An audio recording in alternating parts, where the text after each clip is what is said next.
चंद्रमा का चरित्र अगर शास्त्रों में पढ़ोगे तो नास्तिक बन जाओगे। अब ये मन कितना बुरा बुरा सोचता है, ये अपने अपने मन से सब कुछ देता है।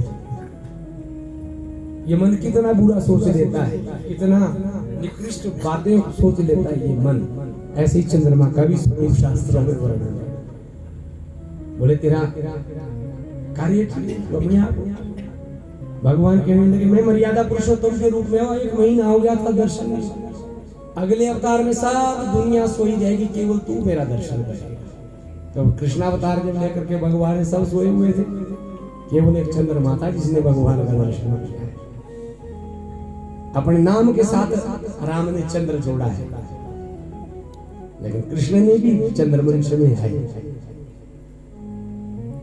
रोहिणी मैया ने बड़ी भारी तपस्या की थी, इसलिए रोहिणी नक्षत्र में ही क्यों आए?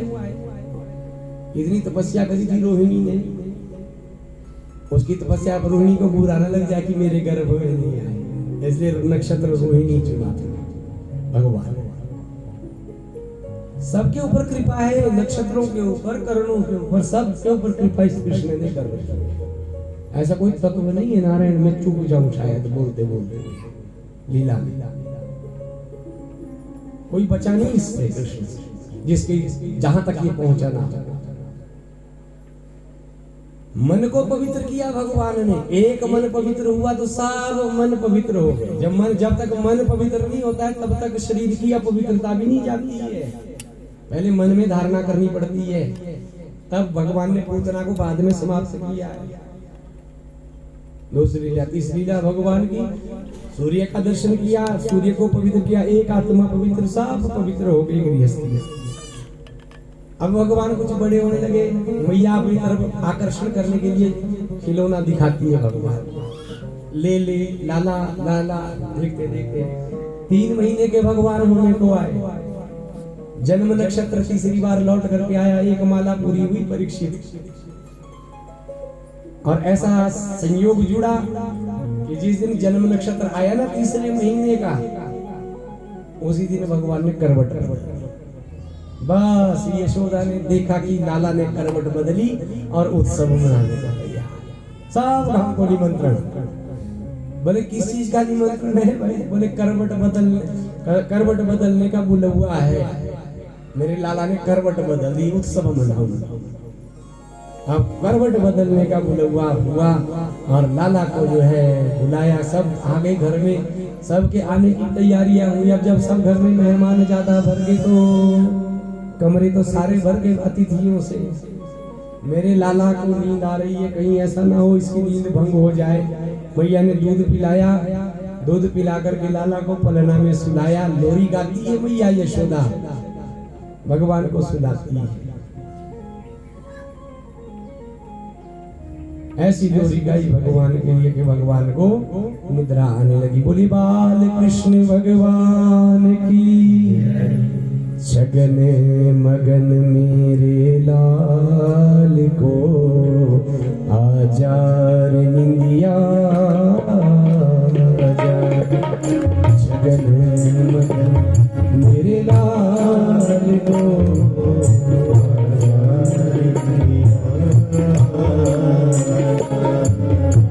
छगन मगन मेरे लाल को आजार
कन्हैया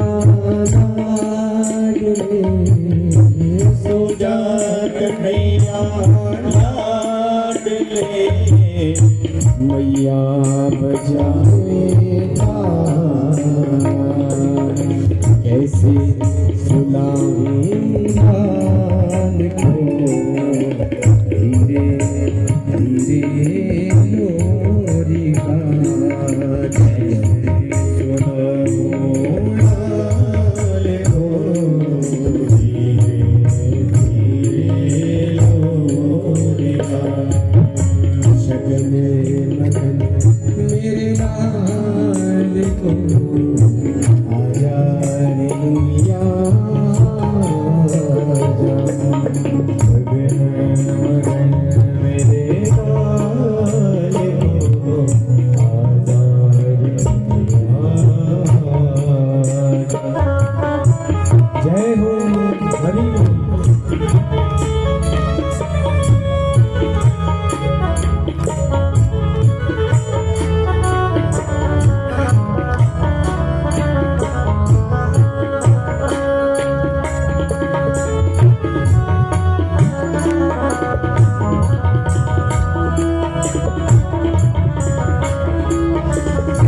बोले वाले कृष्ण भगवान की मैया ने लोरी सुनाई लाला को जबरदस्ती लाला ने आंखें बंद कर जबरदस्ती माँ को दिखाने के लिए जब सो के कन्हैया पलना में पड़ा।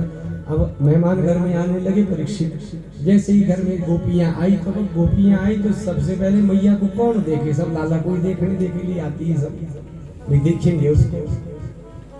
मैया से पूछी मैया कहाँ है लाला यह भी सो रहा है सबको बेचैनी है। मैया ने देखा भीड़ ज्यादा बढ़ गई पलना उठाया घर के बाहर रख दिया शकट के नीचे घर के सारे बर्तन जहाँ रखे हुए दूध दही घी सब इकट्ठा करके बाहर रखा शकट के नीचे पलने को रख दिया मैया यशोदा। अब जब गोपियां आ गई भगवान सोए हुए तो गोपियां कहने लगी यशोदा मैया कहने लगी कि भाई अब आ गई है तो उत्सव मनाओ। अब उत्सव मनाने लगी गोपियां भगवान के नाम के गीत गाने। अब भगवान के नाम के गीत गाए जाए तो भगवान कैसे सो सकते हैं। मैया तो सुलाती है कन्हैया को लेकिन गोपियां जगाती है। गीत गाए जाने लगे तो कीर्तन होने लगा तो भगवान छोटे से हैं इन महीने के हाथ पैर चलने लगे भगवान के पैर पलने लगे। ढोलक में इतनी जोर की थाप लगी कि शकट के ऊपर भगवान ने जोर से पैर किया शकट उड़ा आकाश में से उड़ करके पृथ्वी पर धड़ाम से जितने भी दूध दही घी के मटके थे ना परीक्षित, सब फूट गए। पलना भी उलट गया, कन्हैया क्षीर सागर में पड़े हुए। क्षीर साई नारायण यशोदा नंद की गृहस्थी को कृतार्थ करने के लिए आए हुए। देखिए अब देख अपना स्वभाव यहाँ भी आकर के पूरा कर लेते अपना शौक। दूध के सागर में भगवान रहते, दूध दही घी के सागर में भगवान आकर के लेट गए नीचे। छोटा क्षीर सागर बन गया, छोटे से बाल कृष्ण भगवान उसमें लेटे। शकट को भगवान ने उलट दिया। ये शकट था, शकट के बीच में एक दैत्य बैठ करके आया था, नाम था शकटासुर। कहने लगे परीक्षित ये पूर्व जन्म में हिरण्याक्ष का पुत्र उत्कच था, लोमश ऋषि का शिष्य था, आश्रम में सेवा करने जाता था। अब गुरुओं के तो असुर भी शिष्य हुए, ऋषि मुनि सब शिष्य। लोमश ऋषि ऐसे ऋषि है, आज भी एक रोम गिरता है उनका। जब एक कल्प बीतता है, ब्रह्मा जी का एक दिन होता है ना, तब एक रोम गिरता है। इतनी लंबी आयु है इनकी, आज भी हमारे हजारों रोम गिरते हैं रोज। एक रोम गिरता है जब ब्रह्मा जी का एक कल्प बीतता है। इतनी लंबी आयु है इनकी लोमश ऋषि के। तो इस सृष्टि में विपत्तियों से निपटने के लिए अपने आश्रम में अनेक प्रकार के फलदार वृक्ष लगाए हुए हैं, अनेक प्रकार की औषधियां लगाई हुई है। ये उत्कच आता है, शरीर में बड़ा लंबा चौड़ा बैठता है, वृक्षों को तोड़ देता है। फल खाए तो बुरी बात है, और वृक्षों को तोड़े तो लोमश ऋषि को अच्छा नहीं लगा। उन्होंने बोला तू आता है, जब भी आता हूँ तो बात करता गुरुदेव मेरा शरीर इतना बड़ा क्या करूं मैं, मेरा थोड़ी दोष है इसमें। बोले तू दे रही तो जा, दे रही तो जा। कहने लगे गुरुदेव मेरा इतना छोटा अपराध और सजा इतनी बड़ी, मेरा उद्धार कैसे होगा। बोले एरे पर जब आता था, जैसे ही वृक्ष दिखता था इस पर लगा हुआ था, पैरों से ठोकरे मारता था। ये किसी चीज पर पैर से ठोकर मारता हुआ चलता था। आज भी लोगों का स्वभाव होता है, जूते पहन करके कहीं ना कहीं ठोकरे मारता हुआ चलता है। ये उत्कच भी ऐसा ही था। बोले जब तेरे पे भी ऐसी ठोकर भगवान की पड़ेगी ना, तब तेरे को देखना। आज भगवान का चरणांगुष्ठ का स्पर्श हुआ तो दिव्य देह धारण करके भगवान के मुख में जाता है। बोले कृष्ण कन्हैया लाल की। भगवान की लीला, ये शक्ति कोई और नहीं है, गृहस्थ जीवन है। गृहस्थ जीवन में भगवान आते हैं। दो पहिए गृहस्थ जीवन की गाड़ी के होते हैं, पति पत्नी। द्वापर का युग ऐसा था, पत्नी पति की सेवा नहीं कर पा रही थी, पति पत्नी का सम्मान नहीं कर पा रहा। गृहस्थ जीवन में अगर सुखी जीना है तो ये सूत्र है भागवत का, पत्नी पति की सेवा करे, पति पत्नी का सम्मान करे। बहुत विरोधी बातें हैं। आज के समय में पत्नी पति की सेवा नहीं कर पाती है। पैर धोना, पति के पैर धोए जाते ही आज की देवियों के लिए आश्चर्य है। बराबर के रिश्ते हैं बड़े। और पैर धोने की साधना ऐसी थी, पति के पैर धो दिए तो समझ लो बिगड़े से बिगड़े पति को भी जो है सुधारा जा सकता है। किसी को अगर गिराया जाता है ना तो पैर पकड़ के गिराया जाता है। ये भी सूत्र है। पुरुष अभिमानी होता है, पैर धुल के तो सब कुछ दे देगा। पत्नी पति की सेवा करे, पति पत्नी का सम्मान करे। पति पुरुष के अहंकार वश, पुरुषता के अहंकार वश पत्नी का जगह जगह पर अपमान करता है, परिवार के सामने नीचा दिखाने का प्रयास करता है। बस अगर पति पत्नी का सम्मान करने लग जाए ना और पत्नी सेवा करने लग जाए तो फिर सब कुछ सुधरा हुआ है। फिर भगवान खेलेंगे। ये गृहस्थ जीवन ही तो बिगड़ा हुआ था। पति सम्मान नहीं कर रहा था, पत्नी को बार बार बात पर नीचा दिखाता था। पत्नी का पति पर विश्वास नहीं था, पति सम्मान नहीं करता। ये गृहस्थ जीवन को सुखी बनाने का सूत्र है। करके देखो कुछ दिन तक, ना हो चमत्कार तो फिर हम कथा ही कहनी बंद करें। करो तो सही, प्रयोग तो करो। दोनों एक दूसरे के पूरक होते हैं ना, पति पत्नी।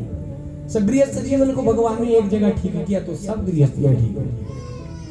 घर घर नहीं गए कृष्ण, कहीं नहीं, अपने घर में बैठ के। आज भी गांव में किसी भी एक के घर में आते हैं और सारे गांव में जो है लीला का असर होता है, सारे इलाके में असर होता है, सारी सृष्टि में इसका असर होता है। इसका एक जगह सगा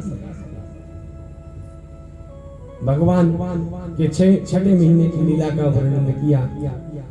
6 महीने के भगवान हुए। परीक्षित एक दिन की बात है, मां कृष्ण भाई भगवान को दूध पिला रही थी और दूध पिलाते पिलाते एक टक दृष्टि से भगवान को देख रही थी।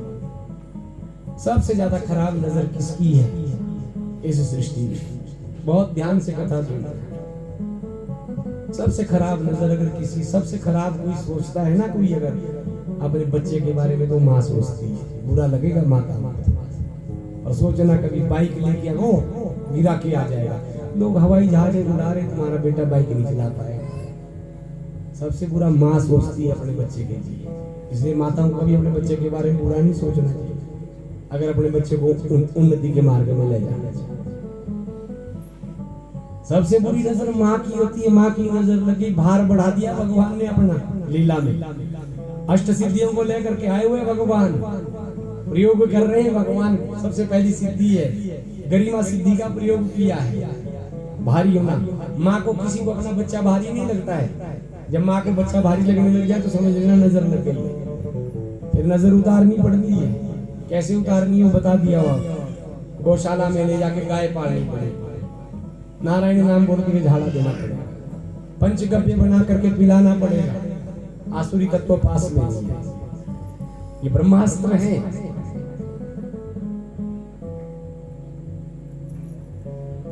भगवान ने भार बढ़ाया और भार बढ़ा करके मैया को ऐसा लगा कि मैंने बहुत भारी उठा लिया। मैया ने कन्हैया को पलने में रख दिया नीचे। नंद बाबा को कह दिया आप उठाओ इसको। बस नंद बाबा के हाथ में कन्हैया गए परीक्षित, और अचानक मौसम ने रुख बदला। ब्रज में ब्रज में जो ऐसा तूफान आया जब भगवान ने सिद्धि का प्रयोग किया। अष्ट सिद्धियों को लेकर के आए हुए भगवान, ऐसा तूफान आया। रजसा तमसा वृतम, रजोगुण तमोगुण से भर गया, अंधेरा छा गया दिन में। बवंडर के रूप लेकर के तृणावत नाम का दैत्य जो है ब्रज को गोकुल में आ गया। जैसे ये ब्रज में आया, नंद बाबा ने कन्हैया को गोद में उठाया, पीछे हटते हटते हटते हटते भांडीर वन में पहुंच गए जाकर के। भांडीर वन में जैसे जाकर के पहुंचे, इधर बरसाने में वृषभानु जी श्री राधा जी को का भी अवतार हुआ है। राधा जी को लेकर के भांडीर वन में पहुंच गए। ब्रह्मा जी ने देखा राधा कृष्ण आ गए, आकर के दोनों का विवाह करवाया। राधा जी से कहने लगे माँ मेरी लीला में आप सहयोग करना, मैं लीला प्रारंभ करूंगा, आपके बिना लीला शुरू नहीं कर सकता।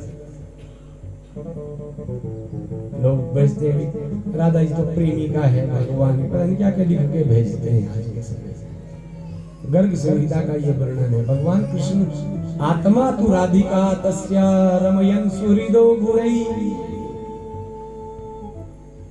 भगवान की आत्मा राम है ये श्री राधा जी। एक क्षण भी लीला जब भगवान को शुरू करनी है, अब गुण त्रिगुणात्मिका सृष्टि के ऊपर भगवान अधिकार करने जा रहे हैं। त्रिगुणात्मिका सृष्टि रजोगुण तमोगुण बढ़ चुका था, इसको बैलेंस करना है भगवान को। सत्वगुण खत्म हो चुका था, ये गुण समाप्त नहीं होते, कम ज्यादा मात्रा में होती है। कभी रजोगुण बढ़ता है, कभी तमोगुण बढ़ता है, कभी सत्वगुण बढ़ता है। इसको बैलेंस करने के लिए भगवान आते हैं। सत्वगुण का प्रभाव है उस जगह से उठेगा ही नहीं, रजोगुण का प्रभाव वो बैठेगा ही नहीं, तमोगुण का प्रभाव है वो सोता ही रहेगा। ये प्रभाव है गुणों का। त्रिगुणात्मिका सृष्टि है तो रजोगुण तमोगुण ज्यादा बढ़ चुका था। सत्वगुणी भक्ति प्रकट करने के लिए भगवान आए थे, तो रजोगुण तमोगुण को भगवान ने गुणों के ऊपर कृपा करी है।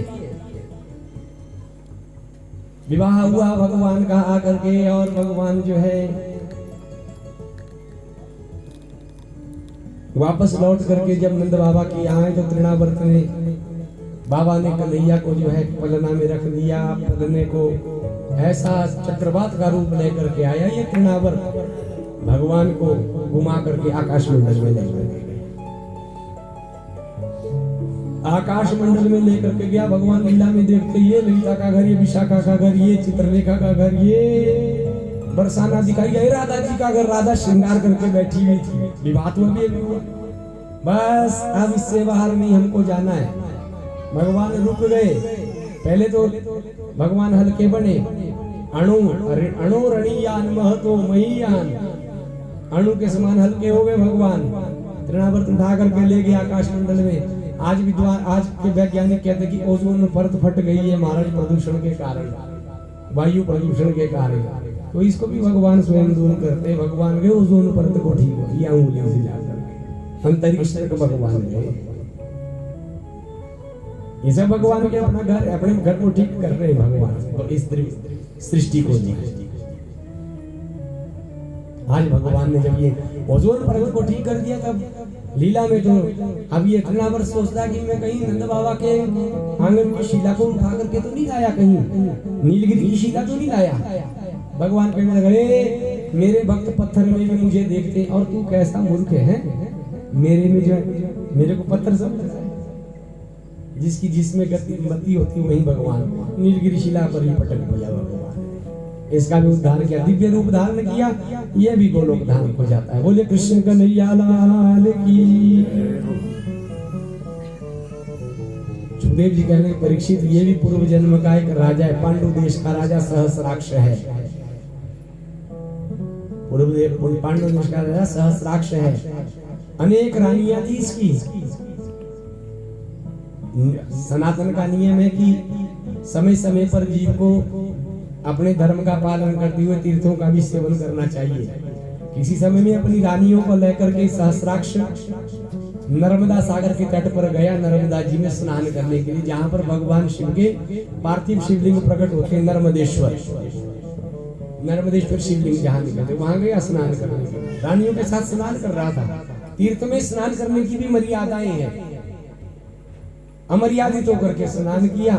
तीर्थों में संत महात्मा भी स्नान करते, दुर्वासा जी भी स्नान कर रहे थे। ये अपनी रानियों के ऊपर जल फेंक रहा था। हाथ पकड़ करके पति पत्नी के तीर्थ में स्नान करे तो 7 जन्मों का संबंध होता है। पर ये मर्यादा भूल गया। हजारों रानियां थी, सब एक दूसरी नहलाने लगी। अब जब इसके ऊपर जल गिरने लगा सहस्राक्ष के ऊपर, सहस्राक्ष ने जल के ऊपर फेंकने लगी जल, तो फेंकते फेंकते नीचे दुर्वासा जी के ऊपर भी जल गिरने लगा। दुर्वासा जी ने समझाया राजन तीर्थ में संत लोग भी स्नान करते, जरा बड़े प्रेम से स्नान करना चाहिए। तुम क्या कर रहे हो अपनी रानियों के साथ? कहने लगे महाराजा हम भी तो तीर्थ करने आए, आप लोग थोड़ा नीचे चले जाओ। विवादित हो गया दुर्वासा के साथ में, क्रोध का अवतार है। अपना प्रभाव दिखाया दुर्वासा जी ने। ज्यादा तुझे अपने राज का मत होता है, राजमत होता है। संत महात्माओं के भी कहा सुनता है। जीव जो है मद में अहंकार से ग्रसित जीव जो है, राजा ने दुर्वासा का अपराध किया और दुर्वासा जी से शापित हो गया, देह रही हो जा, तेरी भी देह गिर जाए, वायु रूप हो जाएगा। फिर देखता हूं कैसे तू ये जल क्रीड़ा कर रहा है पत्नियों के साथ। आभास हुआ, चरणों में पड़ गया, गुरुदेव गलती हो गई मेरे से, मेरा उद्धार कैसे होगा? बोले जैसे अपनी रानियों को गोद में ले लेकर के नहा रहा था ना, यहाँ जिस दिन भगवान को गोद में उठाएगा उस दिन तेरा उद्धार होगा। आज इस तृणावर्त ने भगवान को जब गोद में लिया, उठा करके ले करके गया तो दिव्य रूप धारण किया है। दुर्वासा से शापित भगवान के ही लोक को गमन करता है। बोले कृष्ण कन्हैया लाल की। एकदा प्रस्मृतं पायामासस्तनं स्नेह परिप्लुता। एक दिन की बात है, परीक्षित मैया ने कन्हैया को जो है प्रातः काल उठी स्नान करवाया। स्नान के उपरांत भगवान को जो है दूध पिला रही थी। अब की बार देखा नहीं, माँ ने अचानक नजर पड़ी, भगवान ने मुंह खोल दिया। उबासी आई, जम्हाई आई। भगवान की तो अंगड़ाई की कथा है। जब जम्हाई ली तो सारा ब्रह्मांड देख लिया मुंह में। यशोदा डर गई, सारा ब्रह्मांड देख कर घबरा गई यशोदा मैया, आंखें बंद कर दी। भगवान ने अब ये माधुर्य शक्ति है, माधुर्य लीला है भगवान की। माधुर्य लीला में ऐश्वर्य शक्ति आना चाहती है।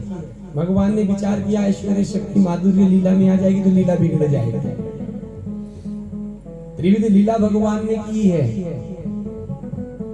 एक लीला भगवान की है विगत जन्म मोहिनी, जिसमें भगवान असुरों को मुक्ति प्रदान करते हैं, असुरों को समाप्त करते हैं। एक है स्वजन मोहिनी, अपने भक्तों को अपनी ओर आकर्षित करते हैं।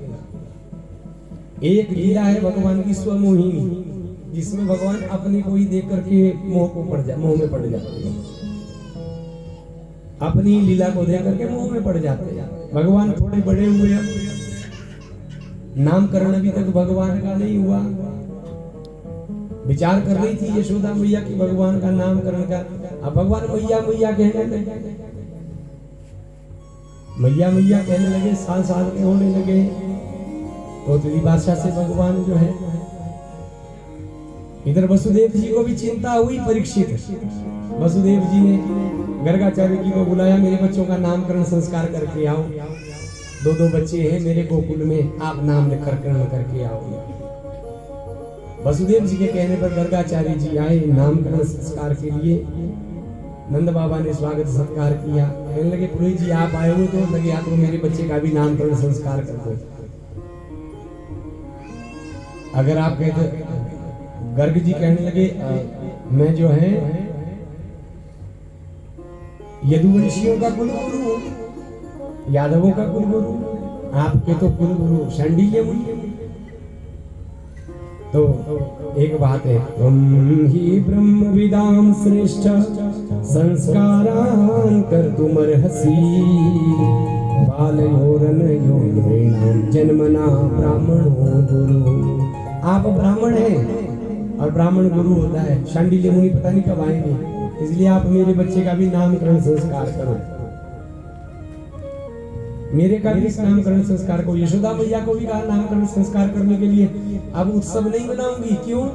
जितने भी उत्सव किए कोई ना कोई दैत्य आया। अब तो चुपके से नामकरण संस्कार करो। भगवान की अद्भुत लीला है। परीक्षित मामा की तरफ से उपहार आते हैं जब भांजे का जन्म होता है। पहले गुड़िया दी तो भगवान ने तोड़ मरोड़ दी। कितनी देर खेलता है बच्चा गुड़िया के साथ? थोड़ी देर। फिर जब थोड़ा बड़ा होता है फिर गाड़ी लेकर के आते हैं। तो शक्टासुर आ गया गाड़ी, तो गाड़ी भी कितनी देर कितनी महंगी लेके दो बच्चे को आप। जब तक उसका पुर्जा अलग नहीं होगा तब तक चैन कहाँ लेंगे बाल कृष्ण ने। फिर हवाई जहाज दिया, हवाई जहाज को कहाँ छोड़ा भगवान ने? आकाश तक उड़ाया ड्रोन की तरह और नीचे पटक दिया। उपहार आ रहे हैं भगवान के लिए। नामकरण संस्कार की बारी आई। अब की बार में उत्सव नहीं करूंगी। गौशाला में नामकरण संस्कार का आयोजन किया गया। परीक्षा लूंगी। रोहिणी भैया इसको साथ में लेकर के रोहिणी के लाल को अपनी गोद में ले लिया, संकृष्ण भगवान को, और भगवान को रोहिणी की गोद में ले लिया। नामकरण संस्कार करके ब्रह्म ज्ञानी को पता चल जाता है भगवान आते हैं। नियम होता है सबका भगवान के लिए। छोटा सा नियम भी भगवान को अपने सामने प्रकट कर देता। गर्ग जी का छोटा सा नियम था, स्वयं पाकी, बिना भगवान को भोजन किए कभी भोजन नहीं करते। छोटा सा नियम भी, भगवान को भोग लगाने का भी नियम हो तो उससे भी भगवान प्रसन्न। और हमने जो भी नियम दे रखा उसकी परीक्षा लेने के लिए भगवान आते हैं। आज भोजन बनाया अपने हाथों से, रोहिणी ने दूध दिया, खीर बनाई गई, भगवान को भोग लगाया। भजन भी करते, भोग भी लगाते हैं, रोज भजन गाते, आओ मोहन भोग लगाओ। बस भोग लगाया। जैसे ही आज तो भगवान मैया की गोद से उछल करके पहुंच गए थाली में जा करके, बड़े प्रेम से खीर का भोग लगाया ठाकुर। गर्ग जी महाराज एक समय भोजन करने वाले थे। परीक्षित एक समय भोजन करते थे। बस सायंकाल में अब भोजन का समय भी होता है। पहली बार भोग लगाया तो भगवान आ गए, दूसरी बार अब देरी भी हो रही, भूख लगी जो एक समय भोजन करे।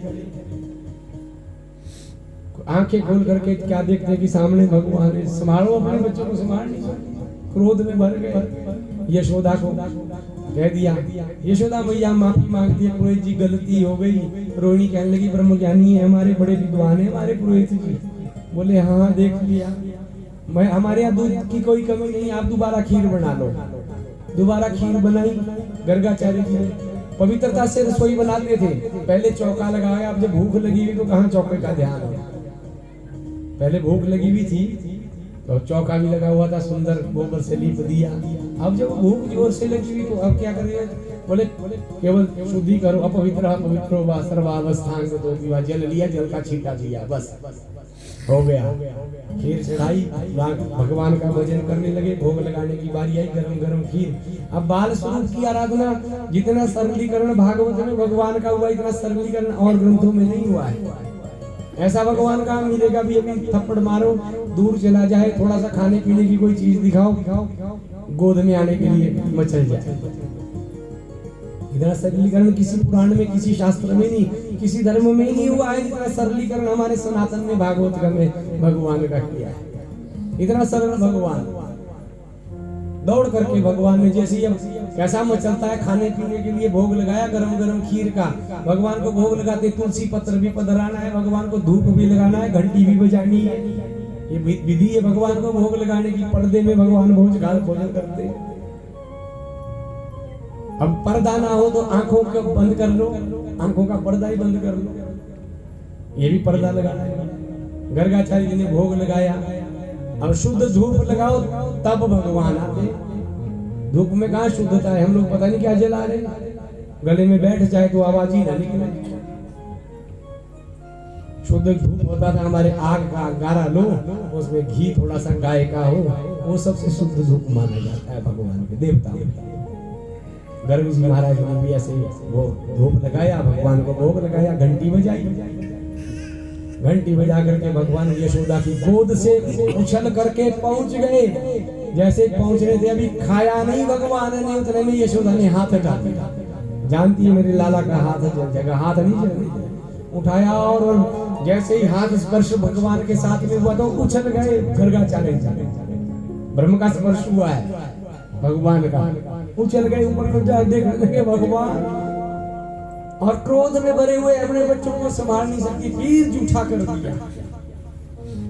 अब यशोदा मैया क्रोध में भर गई, कहाँ किया जूठा महाराज, मैंने हाथ भी नहीं लगाया, पर मानने को तैयार नहीं कर रही। क्रोध में विवेक नहीं होता, पशुओं को भी क्रोध आता है। क्रोध से बहुत बचना चाहिए, इसको धोखा देना चाहिए। आता तो सबको है, ऐसा नहीं भी आता है, खत्म नहीं हो, पर इसको थोड़ा थोड़ा करके प्रयास करना चाहिए, इसको धोखा देना। इसको धोखा देकर के इन विकारों से को जो है आगे निकला जाता है, खत्म नहीं होते। तपस्वियों के अंदर भी क्रोध। यशोदा मैया कहने लगी रोहिणी से, मैं नहीं करवाऊंगी तेरे पुरोहित जी से नामकरण संस्कार, बहुत खड़िया पलट रहे, मैंने बहुत देखे ऐसे केस। मैया कहने लगी कि भाई, रोहिणी कहने लगी शांत हो जा। इधर गर्गाचार्य ने थाली पटक दी किनारे को, अब भूखे भजन ना होए गोपाला, ले अपनी कंठी माला। भूखे कहाँ भजन होता है नारायण, भजन भी तब होता है जब पेट पर पूरा भरा हुआ। अब भूख में नींद भी नहीं आती है, भजन तो बहुत दूर, नींद भी नहीं आती, सारी रात नींद नहीं आई। गर्ग जी को आज एक अब समय निकल गया, भूत की बेला में तो करेंगे नहीं भोजन, 10 बजे के बाद तो करेंगे नहीं भोजन। लगे भजन करने, भजन भी कितना करे, माला भी पटकी, लेटने लगे, नींद ना आए। पर एक समय ऐसा था जब योग निद्रा अपने आगोश में लेती है सबको। प्रातः काल 3 से 4 बजे की जो निद्रा है, बस जैसे क्या देखते हैं कि मैंने भोग लगाया, भगवान सुन रहे, और 4 बजे उठ करके बैठ गया, रोना शुरू। मैंने जो नियम दिया था भगवान को भोग लगाने का, भगवान लेने के लिए आए, मैं खिला नहीं पाया, पहचान नहीं पाया भगवान। अब कैसे पहचानेंगे? भगवान तो स्वयं आए थे। तो ज्ञानियों की भी परीक्षा होती है, भक्तों की नहीं। गर्गाचार्य जी की भी परीक्षा दी आज भोग भगवान में, कैसे पहचानूंगा? तो आंखें बंद कर ली, रोते भी है। जब नामकरण संस्कार करने लगे ना तो श्लोक, अयम ही रोहिणी पुत्रो रमयम सुहृदो गुणी। अरे जो अयम ही रोहिणी पुत्रो, यशोदा की गोद में जो ये रोहिणी का बेटा है, अपने गुणों के द्वारा ये सब के अंदर रमण करता है, या सब इसके अंदर रमण करते हैं, इसलिए इसका नाम एक राम होगा। इसके बराबर कोई बलवान नहीं है, बलराम होगा। इसके गर्भ का संकर्षण हुआ, इसलिए इसका नाम संकर्षण होगा। नामकरण संस्कार करने से बलराम जी ने देखा बाबा की तरफ, बाबा सब रहस्य अभी खोल दोगे, भविष्य के लिए भी रहने दोगे थोड़ा बहुत, तो भगवान चुप हो।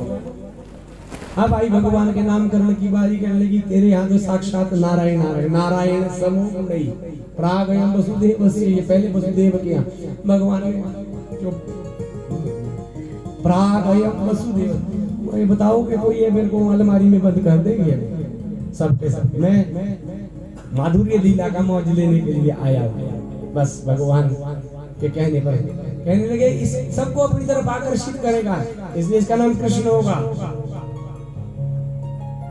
कभी शुक्ल रूप धारण करता है, कभी रक्त रूप धारण करके आता, कभी पीत रूप। इदानीम कृष्णताम कथा, अभी ये कृष्णता को प्राप्त हुआ इस युग में आकर के। तेरे लाला के नाम से तो सारे के सारे शास्त्र बड़े पढ़े हैं। यशोदा मैया गोपाल सहस्त्र नाम, विष्णु सहस्त्र नाम, राम सहस्त्र नाम, कृष्ण सहस्त्र नाम, सभी इसी के नामों से तो भरे पड़े। ये जैसी जैसी लीला करेगा इसके से वैसे वैसे नाम पढ़ते चले जाएंगे आगे। नाम बड़े टेढ़े रख दिए गर्गाचार्य जी ने। यशोदा मैया विचार करने लगी ये टेढ़ा कृष्ण नहीं बोला जाएगा, सरल कर दिया। यशोदा मैया कन्हैया कहती है,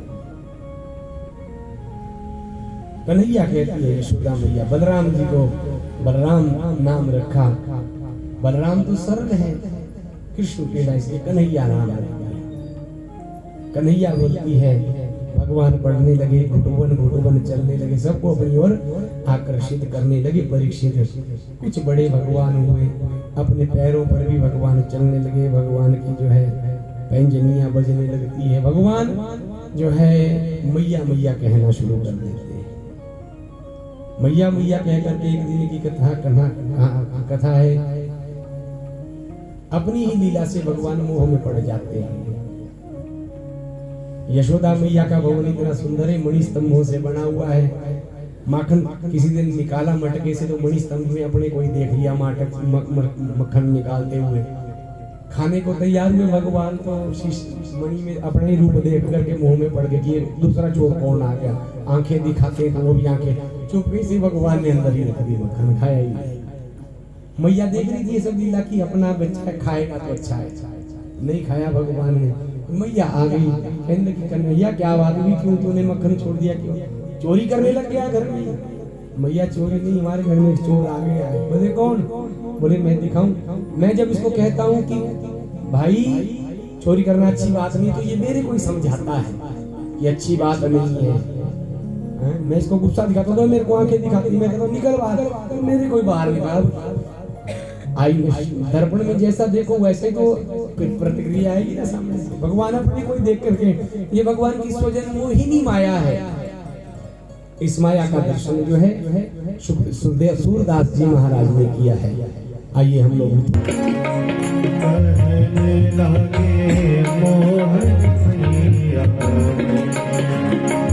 पितानंद सो बाबा बाबा, पितानंद सो बाबा बाबा, पितानंद सो बाबा बाबा, पितानंद सो बाबा बाबा, हर धर सो मैया कहने लागे मोहन मैया, मैया कहने लागे मोहन मैया, मैया।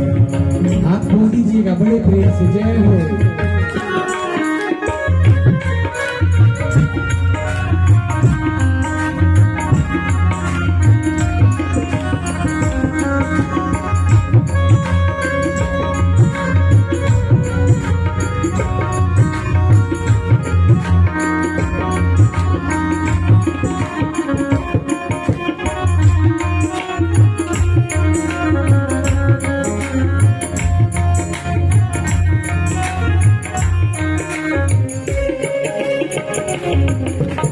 ऊंचे चढ़ी चढ़ी कहते यशोदा ले ले नाम कन्हैया, ऊंचे चढ़ी चढ़ी कहते यशोदा ले ले नाम कन्हैया, ऊंचे चढ़ी चढ़ी कहते यशोदा ले ले नाम कन्हैया, ऊंचे चढ़ी चढ़ी कहते यशोदा ले ले नाम कन्हैया।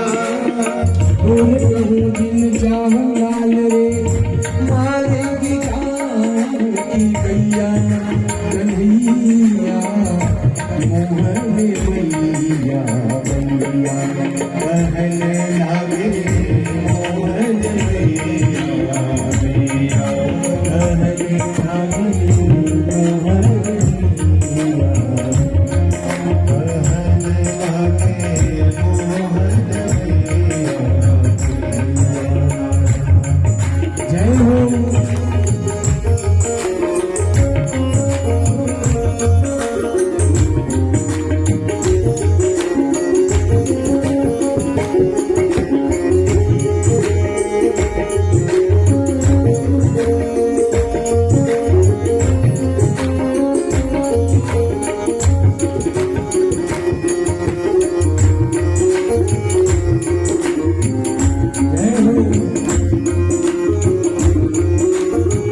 घर लेत बलिया गोपी ग्वाल करत कौतूहल घर लेत बलिया गोपी ग्वाल करत कौतूहल घर लेत बलिया गोपी ग्वाल करत कौतूहल घर लेत बलिया मणिकंबल प्रतिबिंब विलोकत नाचती कुंवर कन्हैया कन्हैया मोहन मैया मैया कहने लगे मोहन